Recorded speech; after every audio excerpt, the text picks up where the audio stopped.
Now I'm going to show you how to make a corsage. I'm going to show you today how to make a pin-on corsage. So what's really fun about corsages and boutonnieres is that you can truly use anything that you want to use. A factor that's really important is to try and use flowers that have sort of a sturdy stem. But you can make any kind of combination, and you can use flowers that have a nice bloom as the centerpiece, and then something else that has a little more texture or interest to pair with it. So today we'll experiment a little bit. Let's start with this really fun flower, which is a blushing bride. So snip the flower, leaving yourself a few inches of stem. You can always trim the stem down later. And we'll want to clean the stem. Just pull off any of this green that you don't need. And whenever you're making a corsage, you want to make sure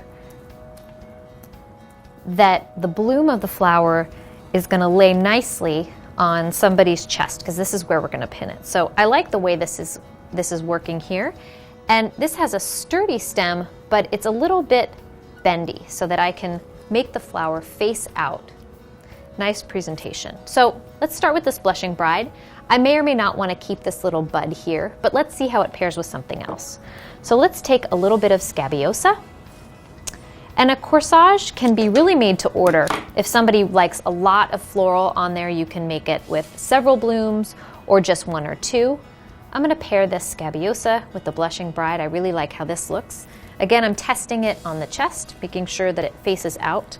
And I feel like there's a little hole here, so I want to add another little piece of something.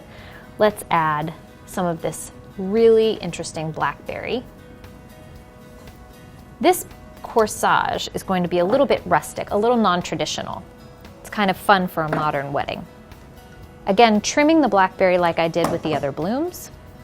And you can face it toward yourself so that you can see how it's going to lie on somebody's chest.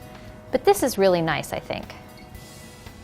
And all it is when you're shaping a corsage, it's really just holding it in your hand exactly the way that you want it, testing it on the chest, and then wrapping it up.